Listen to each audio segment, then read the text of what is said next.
Vážení diváci, dobrý večer.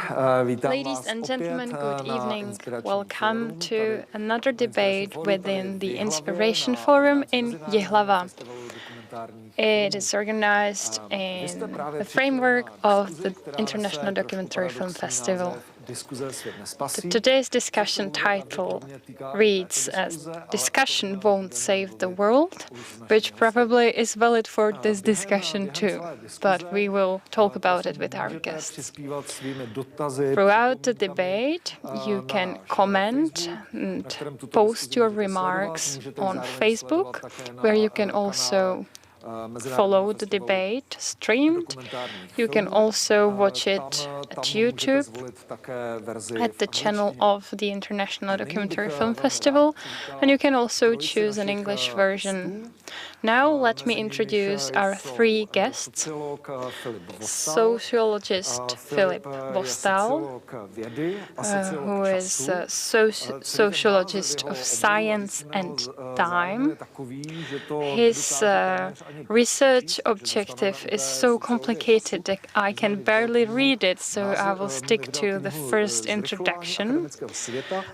He published a book concerning the acceleration of science and academy in the Czech Republic in 2016. Dále je naším hostem Jan Krajhanzl, Then we have Jan Krajhanzl with us, zejména ekopsycholog, social psychologist and environmental psychologist working at the Department of Environmental Studies at Masaryk University. a zabývá se postoji české veřejnosti v He environmentálních is otázkách. interested in the attitude of the Czech society towards environmental issues. In 2014, he published a book on the topic.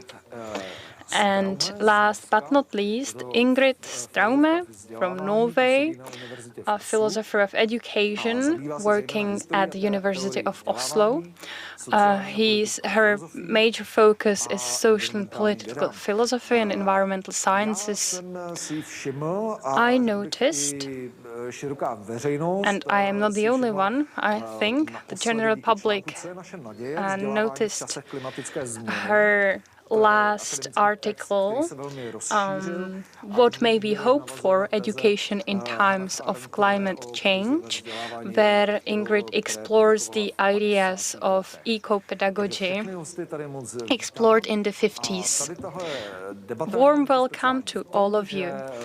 Today's debate is special because we will have a keynote speech given by Ingerid Straume. So please, Ingerid, the floor is yours. Thank you very much. Thank you for the invitation. And thanks to all of you for being with us tonight in these rather special times. I'm going to give a short keynote and share some ideas with you, some thoughts. And like it was said, I'm not going to provide many answers, but my job here is to share some concepts, some ideas that might be interesting to bring into a discussion. So let me start.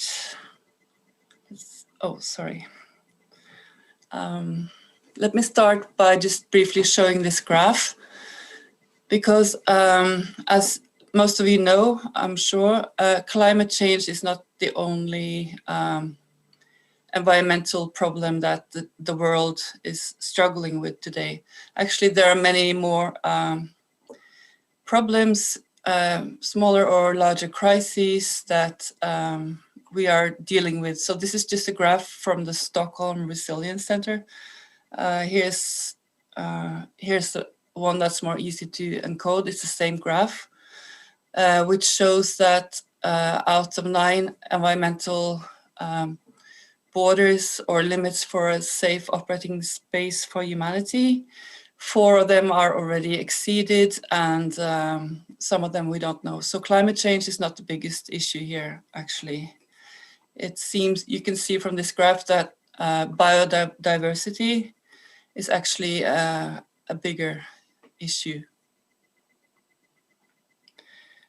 So my take on this, let's start with a narrative that's quite well well integrated in the field of environmental crisis and climate change, namely the question of whose fault is this?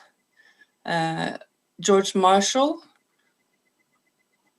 a famous journalist, he calls it the whodunit narrative. So the discourse is about whose fault is this and who should be to blame. One answer to this is given by Naomi Klein, another important journalist in this field. According to her, it's big corporations mainly who are to blame, and they're very strong lobbies. Klein advocates that the only approach to address these issues is through social and ecological struggles together. So it's a question about not only limiting the extraction of fossil fuels, but also climate justice, because people are unequally placed in this social fabric. Some are much harder affected than others. And to be frank, there are, of course, many who profit on ecological degradation. Next, we have another narrative, which I'm sure many of you recognize, namely that we're all to blame. We're all equally guilty here. Just by living our ordinary lives, doing everyday actions, we all contribute to, more or less, of course, to destroying the climate, destroying the environment. And on the other hand, so the narrative goes that we can save the world by changing our habits, for example, sorting garbage and buying eco-friendly and so forth. So these are two main positions.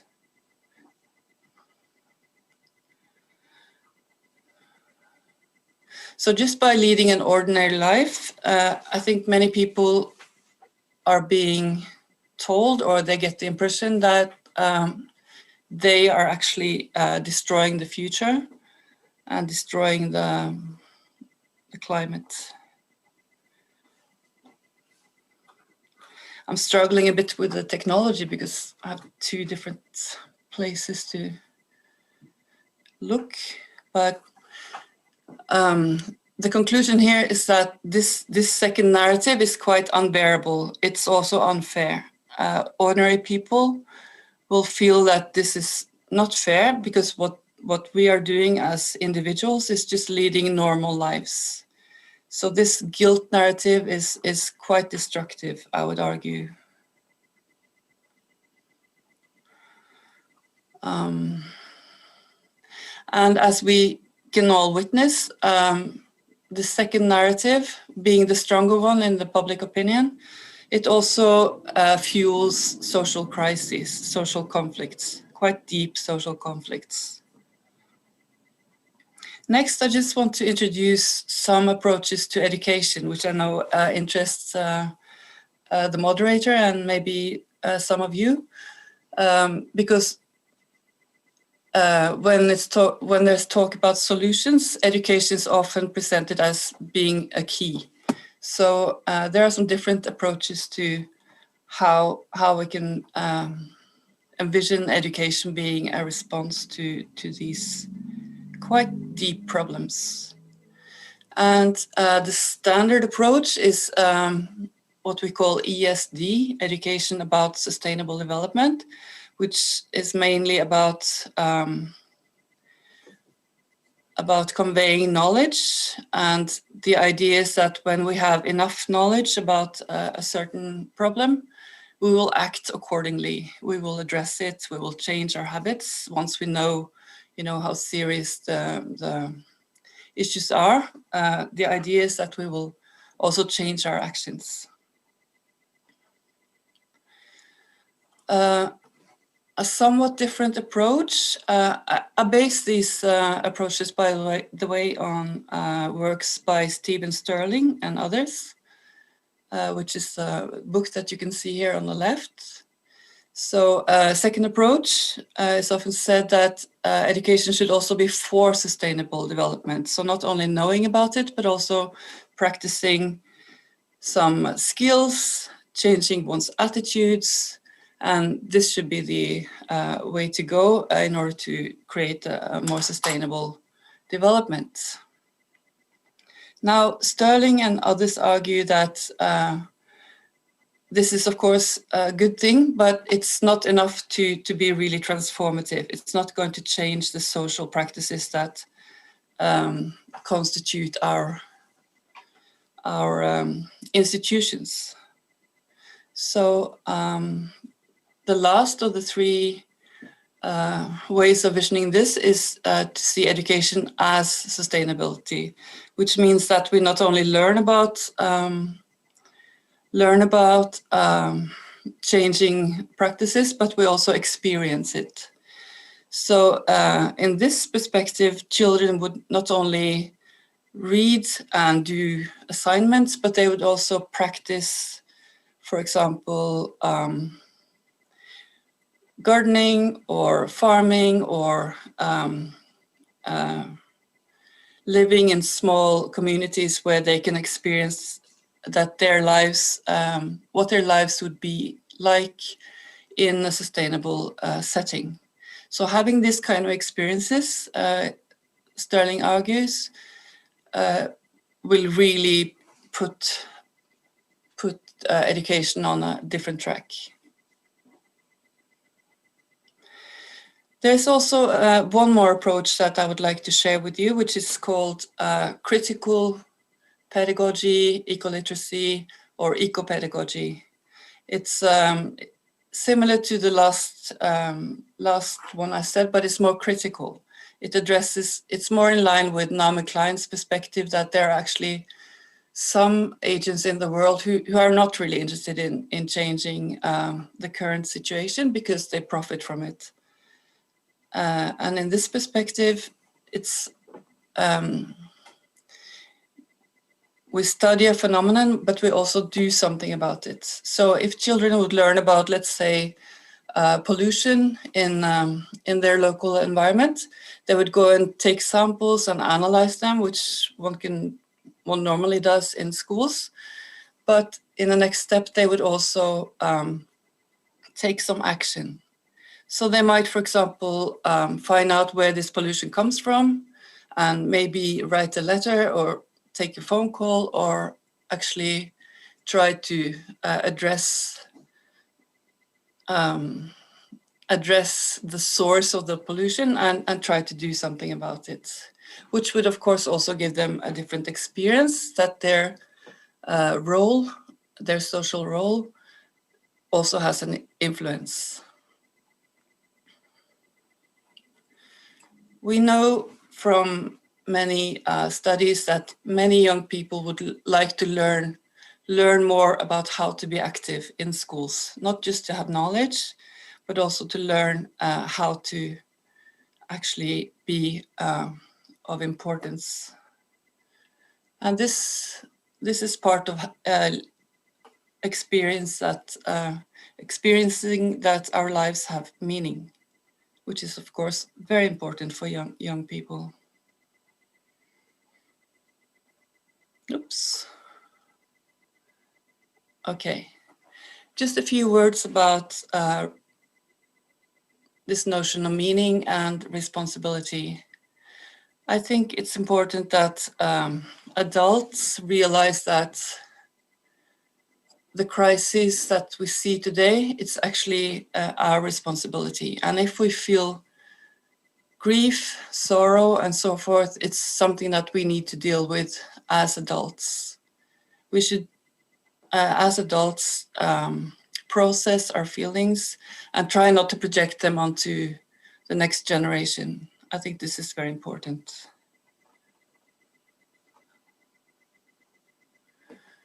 Authority implies responsibility, but it also instills trust. So this is also a key, I think. When there's distrust, as we can see these days, it feeds authoritarianism. time goes quickly, so I'm just going to pass on to the last slide now, where I don't give any answers, but maybe point to a direction. Namely, that we have to live with some of these paradoxes, some of these issues that I outlined. We have to learn to live with them, I believe. So the name of this forum is Discussions Cannot Save the World, but I do think that critical thinking is needed, especially these days. It's also, in my view, very important not to alienate or blame each other, not to blame ordinary people for just living their lives. And this also means that we have to live with some of these issues for a very long time. Maybe finding a middle ground is the key. And we need to learn to accept that we have to live with climate change and nature loss. Of course, I'm not saying that we should not live more sustainable lives, but there are no solutions or no quick fix to this situation. So our task in the times to come is to find out how to live good and meaningful lives under these conditions, which are our world's conditions. And those are my ideas for the discussion. I hope we can share some thoughts. Thank you. Ingrid, děkuji moc krát za tuhle inspirativní a Thank you very zajímavou much, Ingrid. úvodní řeč. This was very inspiring. I need to say that the name of this debate, Discussion Won't Save Us, was actually inspired by you, because recently in an interview you said that a school and the education system are in crisis in a way, and sometimes people say, okay, maybe there is not enough discussion, the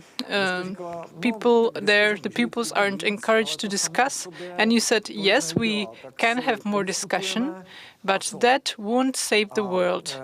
We discuss, and what then? And of course, it is not an accident that at the moment you mention education, you mention climate crisis and their connection, because maybe for a long time there haven't been anything which would be so difficult to explain, because this climate crisis is depressing, is complex, it has political aspects. And how can we approach this with children? And at school, how should we do it so that it makes people act and doesn't really overwhelm them with depression? This could be my first question to you, because today, generally, most of us went through the obligatory education, and if we educate ourselves, it is voluntary. But maybe could you remember your basic school? Did it give you tools to act? So I would like to start with you, Ingrid, and then I will ask the other speakers. What about the elementary school in Norway? Did it help you to be able to act, to behave as an actor? I must say no to that. Actually, Norwegian school has always been quite oriented towards being out in nature. So we did have some expeditions. We learned about nature, and the philosophy was to learn to love nature. And later on, we were introduced to ecology and how everything is related, and also pollution and that kind of issues. Of course, in those days, the problems weren't as great as they are. But I'm one of those people, I think, who was inspired to act from knowledge. But I assume that people are different in that respect. So learning about ecology and how ecosystems work was something that really impressed me, and it always stayed with me. I think I've been interested in the environment since I was quite young. But no, we didn't learn to engage politically. That was totally out of the question. But nowadays things are more urgent. So I think children today, they really want to know this, young people at least. We can see that from the school strikes also. They really demand action and they want to be part of the change. Thank you very much. Now, Jan, what about you? What about your elementary school? Did it help you to be active? Did you receive a solid basis when you went to high school? Or were you active, or were you a person who would be fearful, who would only want to receive knowledge? Well, I don't think it was either of those. Okay, I'm traveling back in time, 30 years ago. Well, and I think many things have changed since, so I don't know if my personal experience is significant when it comes to what happens at Czech schools today. For example, I have been cooperating with Czech eco-centers, and Ingerid mentioned some very interesting things that I think are now happening in practice. For example, in these eco or environmental centers, but also at high schools or other schools. So the will to go beyond knowledge, to go to action.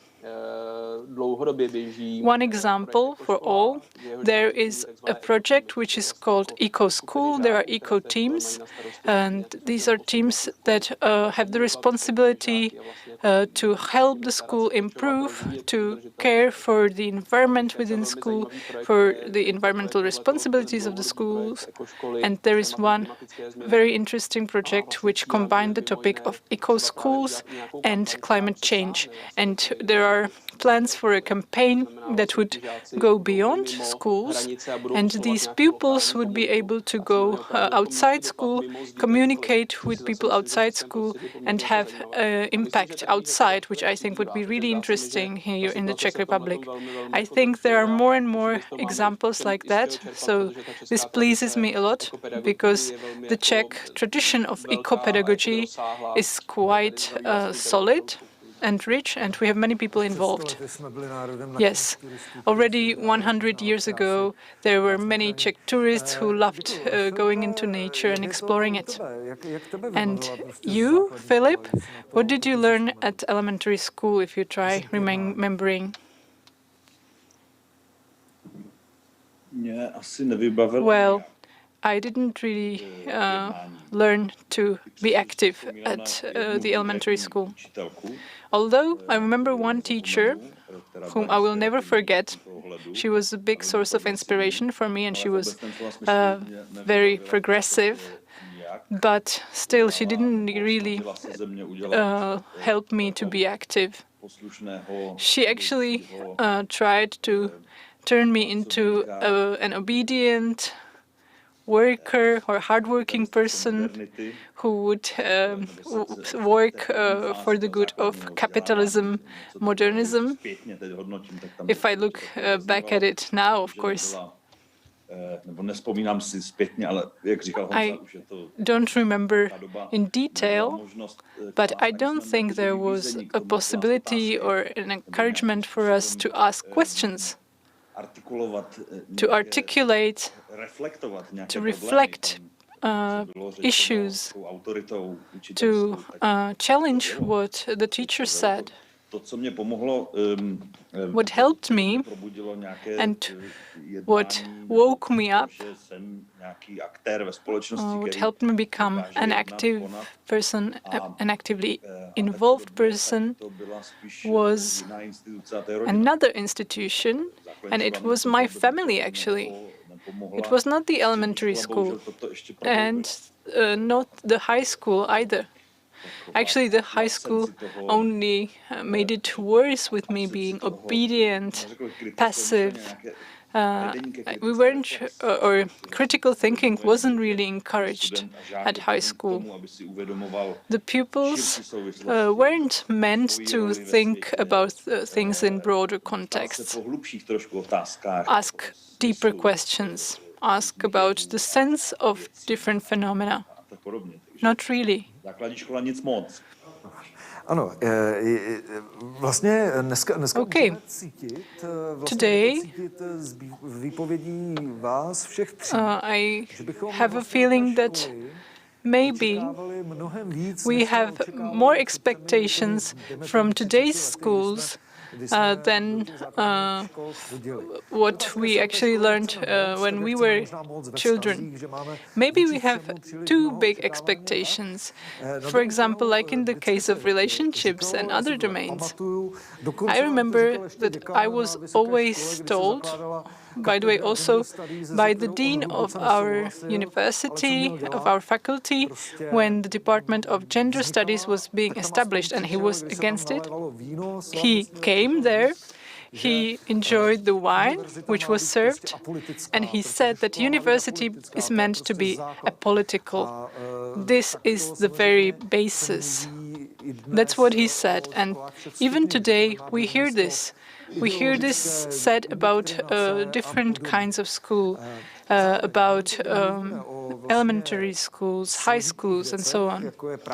When we speak about complex issues, for example, the climate change, climate crisis, which of course touches upon many fields, it is a question whether schools can afford it and remain apolitical.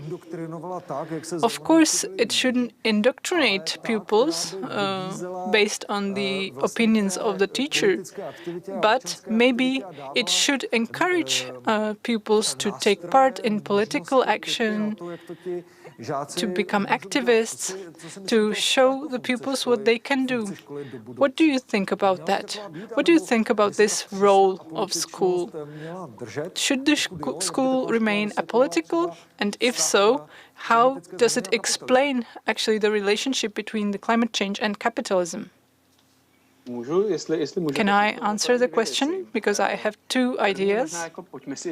First, well, let's speak about what is meant by political, because I think there are different meanings when we use it here in the Czech Republic.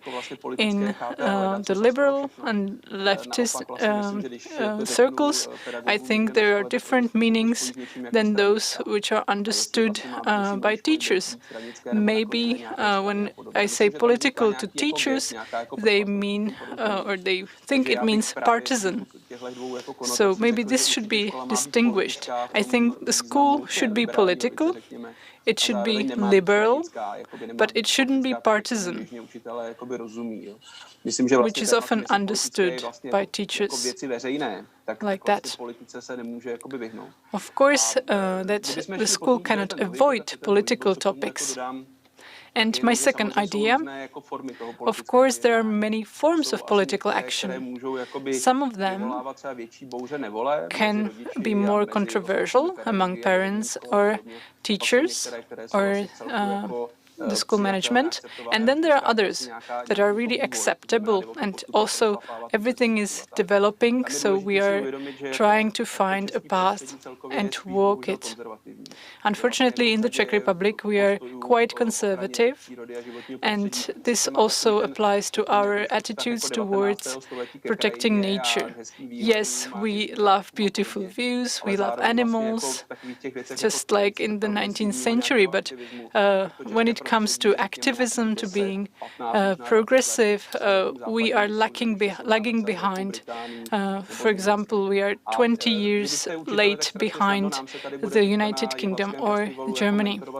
Now, here we are speaking in Ji.hlava at the Documentary Film Festival. It is easy for us to come up with great ideas, but then when you are at a school and you have the parents who come meet the teachers, it is really difficult to raise up develop a topic and not be too controversial, because otherwise the parents would immediately reject any such an idea. So maybe it would be an option to contact a mayor in a certain town, try becoming involved in the public space, which is already happening in part in the Czech Republic. Also, there is the action done by the eco schools. Some people become activists. And unfortunately, this is not so frequent with people who are only at the elementary school or at high schools. Já bych se chtěl zeptat vás, Ingrid. Vy jste říkala, Ingrid, what about you? You told me that you made those expeditions at your elementary school. You were taught to love nature. You had probably those collective experience. I picture this group of Norwegian children approaching fjords and enjoying the freezing weather, wind, and so on. So you have this collective memories, probably. Is it necessary then to involve this collective political action?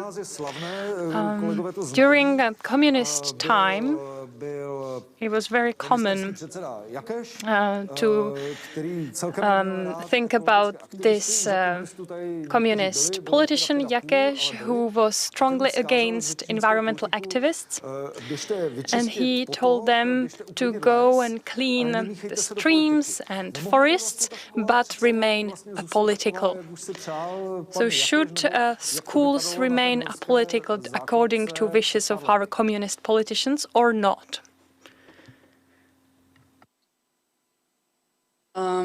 Okay, I agree with many of the things that Jan said before.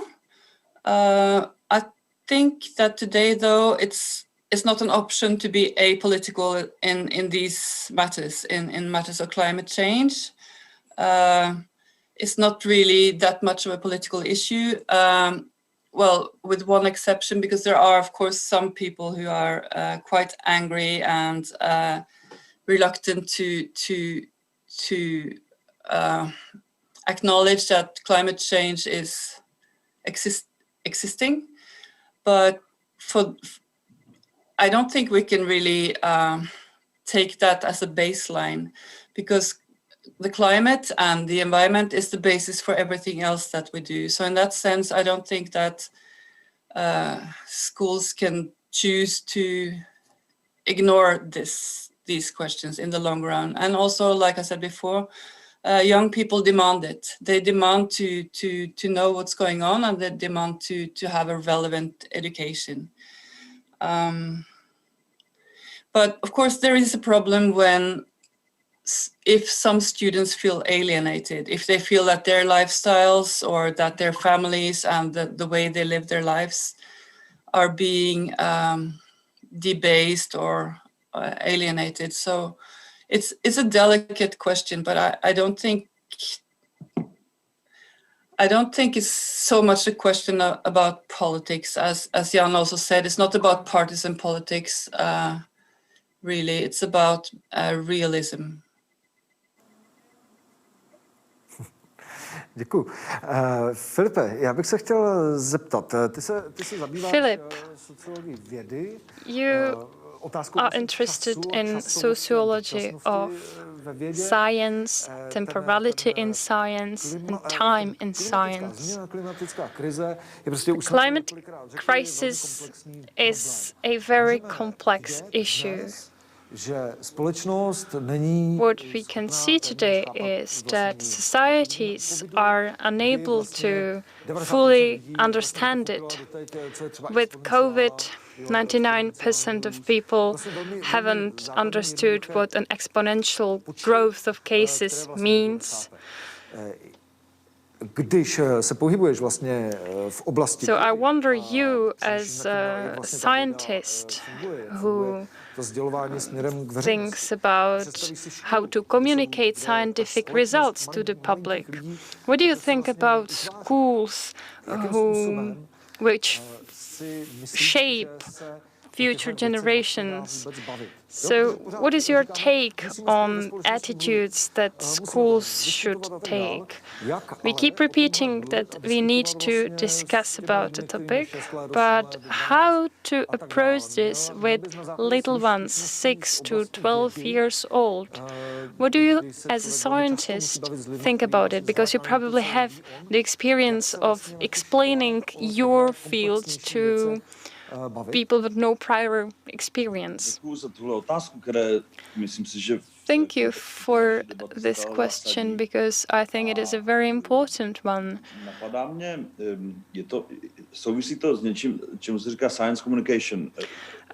I think about the notion of science communication, the transfer of scientific knowledge to public space. You ask about how communicating this scientific knowledge to specific areas, schools in your case, high schools maybe. This is a huge challenge, one of the major ones of today's world, not only in terms of climate change. Pandemic of COVID-19 too. We live in a capitalist world, which is not right model. Since the very beginning, it hasn't been. And I think that for many scientists who don't want to remain in their ivory towers, deeply consumed by their topics, and if they want to rather communicate their mission, then their mission probably is communicating it to the public. Then it is important to cooperate with public institutions, and school is one of these.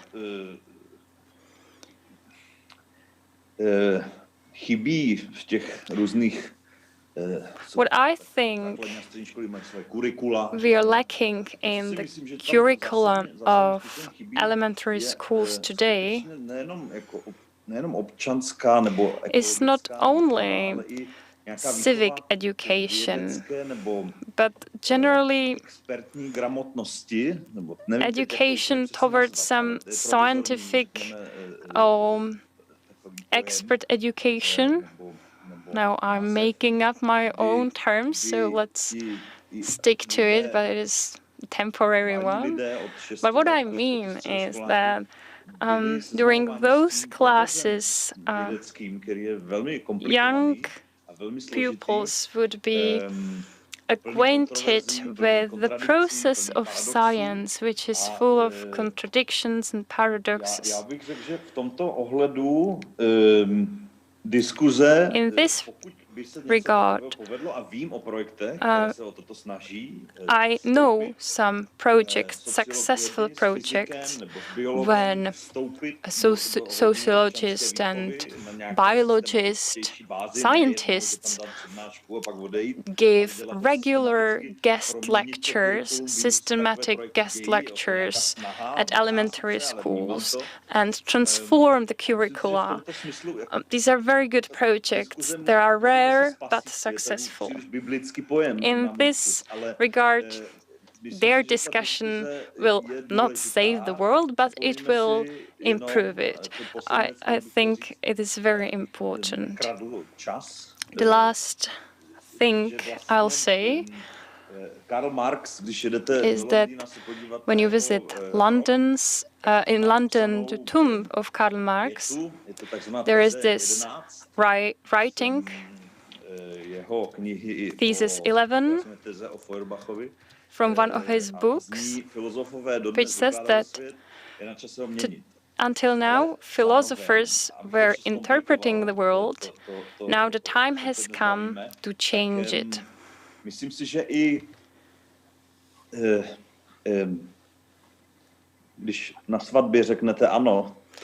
What I think is when you say "I do" when marrying somebody, it is a strong declaration.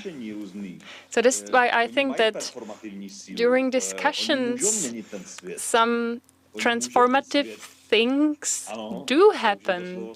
They have the power to really save the world in a certain sense of the word, limited one. I would not underestimate the power of discussions. It depends on how much the transfer of scientific knowledge into understandable knowledge will be successful. And it is also important to see whether today's teachers are willing to include this type of projects integrated, because being a teacher is a mission, so whether they want to identify with it in their missions. Thank you very much. Now we will watch a short survey with the people from Ji.hlava about their expectations of school in future. So let us watch it.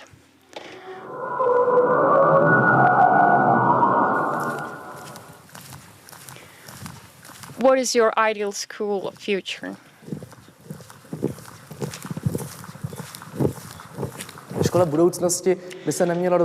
At a school of future, education will be different.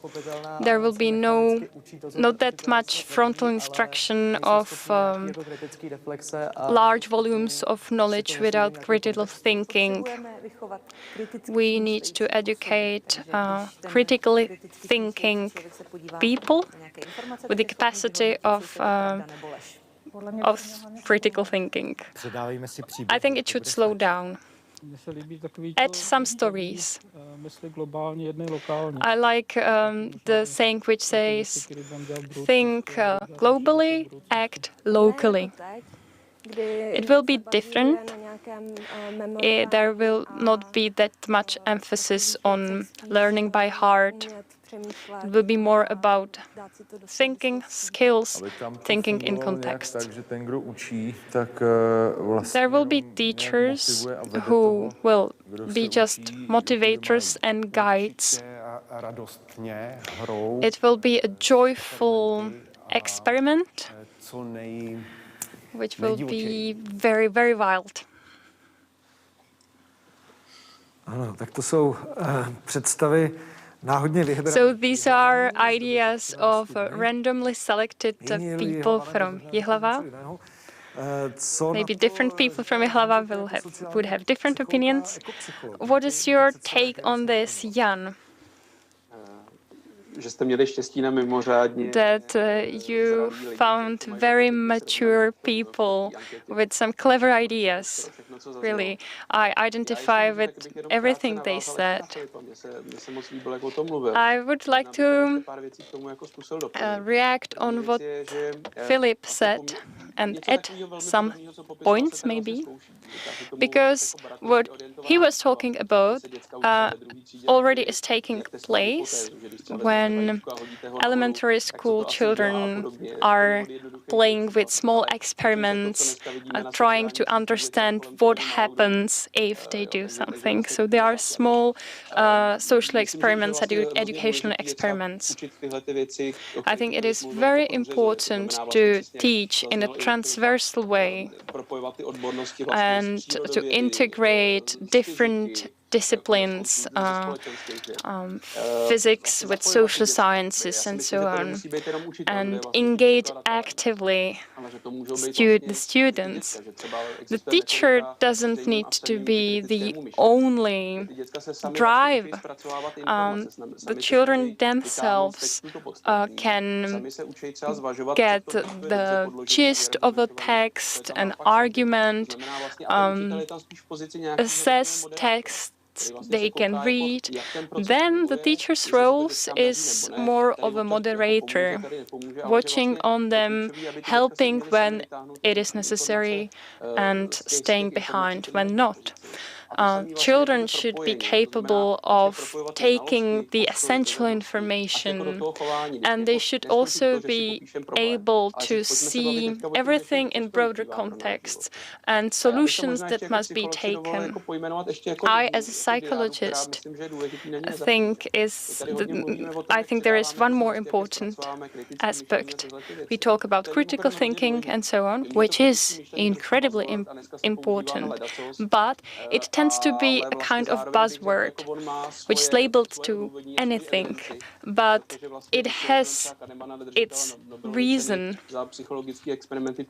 When we look at psychological experiments that were awarded with Nobel Prizes, they worked with the concepts of critical analytical thinking.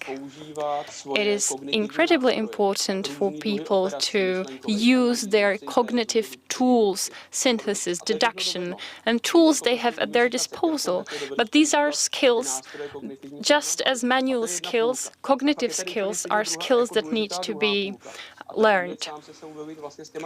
So cognitive and critical thinking is one thing, and then processing our own emotions is another thing, because we need to approach environment in a way that wouldn't hurt ourselves and wouldn't hurt our loved ones too. So I think that this balance should be kept all the time at schools. All of us need to learn it, not only children, adults too. We need to keep reinforcing our cognitive skills, but also we need to be able to cope with our feelings and emotions of others. I think that global education has been trying to address this subject for quite some time, but that might be just one direction. Now, Ingrid, when you hear this, me, myself, I think it poses a lot of expectations on the teacher. During the industrial era, during the communism or in the Western world, we were always used to that the teacher has an authority, almost like a priest. The class is silent and he's standing in front of them. Everything should be remembered by heart and then retold in almost the same words. Of course, this wasn't exactly the case in church and maybe more at school. Today, things have changed. People have information in their smartphones.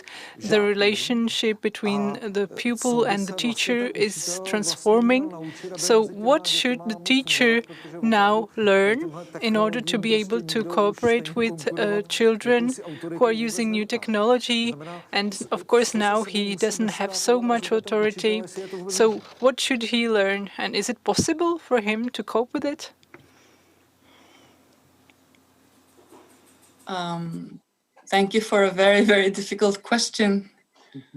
I'm not sure I can answer it. I do want to tag on to what Filip said before, because I thought it was really interesting when you said that there are classes where scientists come and visit.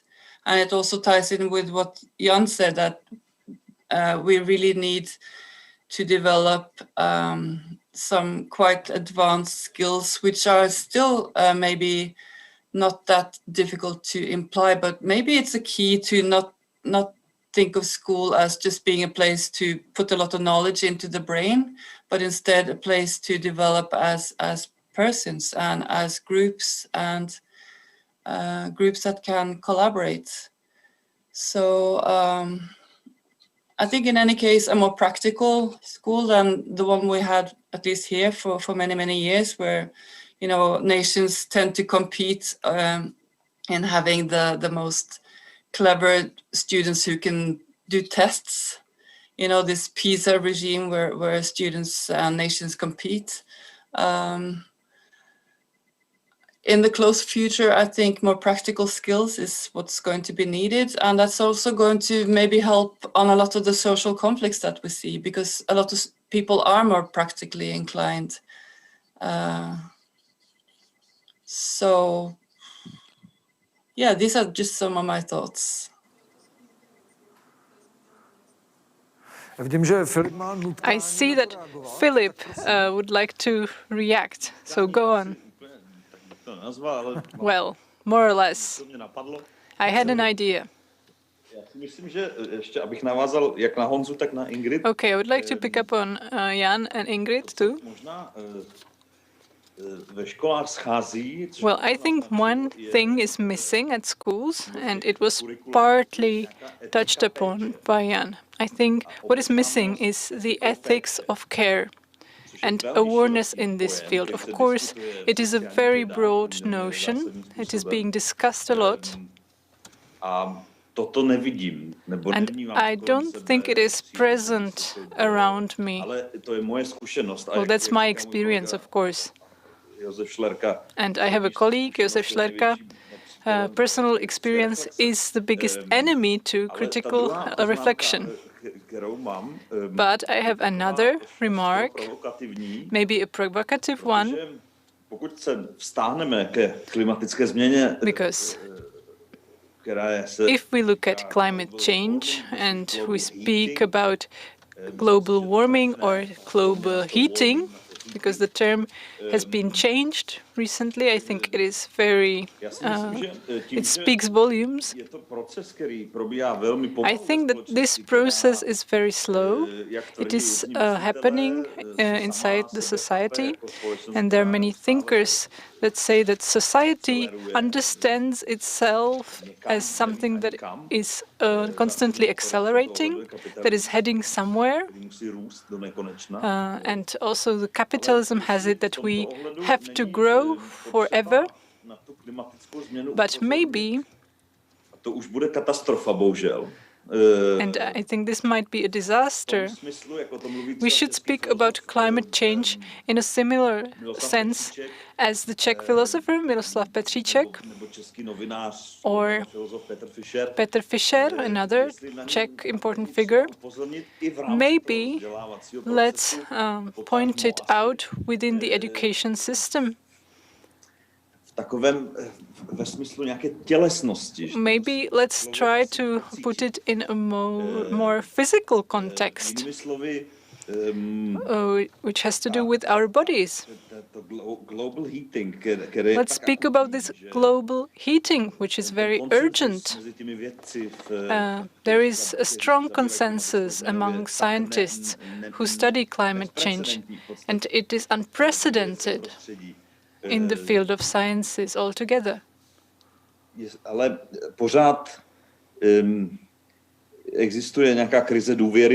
But at the same time, there is the crisis of trust, crisis of science and of expertise. And also there is one proponent of this distrust, which I hope, or who I hope will lose the presidential election today. But let's go back to the global heating. Maybe it will be only taken seriously at the moment when we can feel it physically with our bodies. In New York, in Hamburg, in harbors, when they are flooded. Yes, well, when I look at the example of coronavirus, I don't think it worked because many of us felt it, but still there are so many people who don't believe it, right? Honza, do you want to say something? I think we cannot afford this. I think that the climate change and the amount of emissions have such a long-term effect that we cannot afford wait for extreme weather which will come in 2030, 2040 if we don't get rid of some power plants. Also, for example, if we look at the US, and we are of course observing the presidential election, well, in Miami, the level of ocean is rising, and this is a Republican state. The governor is Republican, their senator is Republican, and a majority of the public actually deny the fact that this is linked to climate change. They even had guidelines in the news that they cannot mention this link. Although the cellars are wet, are flooded, people cannot mention this on the news. They cannot mention the IPCC report. They cannot use the term climate change. So when I look at it from the psychological perspective, human brain is completely illogical. We are ready to refuse things that are in conflict with our beliefs, with our values, and of course the United States speak volumes about that. Also today's election. Maybe we should stop being so obsessed with the problem itself and start looking at the solution. Many people refuse to actively involve in actually solving the problem. It is not because they are so much afraid of the problem. It is because they don't agree with the solutions we offer. For example, if you offer a solution which actually is identified with a political party, then you lose a part of the public who doesn't identify themselves with this party. And actually, this is a major issue, which we haven't had for many years, from the times of the abolition of slavery and so on. So we need a very strong movement, a very strong initiative, which will be universal, inclusive. We need an inclusive platform which will bring together people of different beliefs, like it was the case of the Charter 77 in Czechoslovakia. I don't think we should go through pain, because I know people can resist pain. The thing we have to offer is comfort. We need to tell them that resisting climate change won't be painful, that it can actually correspond to their values. For example, you tell to the agriculturers, you will manage fields, and there will be so many birds, just like in your childhood. And this is something that can encourage them. This is a value. We don't manipulate them, but we use different labels, which will ring the bell. Thank you, Jan. This was really inspiring, and I would like to ask a question to Ingrid. I want to ask you, at the moment, we are lacking ideas and solutions. Maybe we are missing an institutional framework at schools, because first we had the monarchy, we were raising the children for the monarchy or for our nation or for the factories. There was always a goal. In the 90s, here we were trying to raise the children who would then work at factories or at companies. And do we actually know what we are educating the children for at the moment? Do we know that? And what should it be? And should it be the ethics of care, mentioned by Filip? What is this ultimate goal, or not really goal, but a framework which is used at school in the education system? Thank you. This is a really good question. I think this is maybe a key to why it's so difficult to create new visions. It's because the notion of future doesn't motivate us the way it used to do. When people think about future today, they get worried, because there are very few reasons to seriously believe that the future is getting better and better and better as it used to be. We cannot take this for granted. I think this is incredibly important. And what Jan said, and also this notion of care, what Jan said about bringing back the birds, that sort of visions which are realistic still. That's really something to work with. So I think I also found this discussion extremely stimulating, I must say. So maybe that's also something to take with us, that just talking about these things can make us feel more hopeful.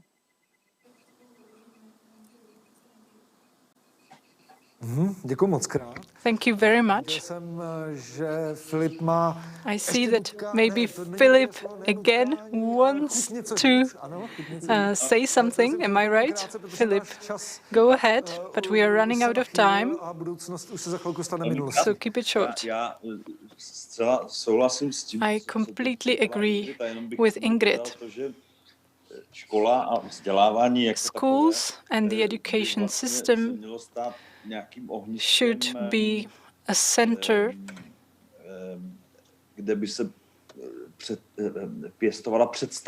where we will encourage imagination, because our world is suffering from a crisis of imagination. We cannot come up with a new utopia, like it was the case in the 20th century.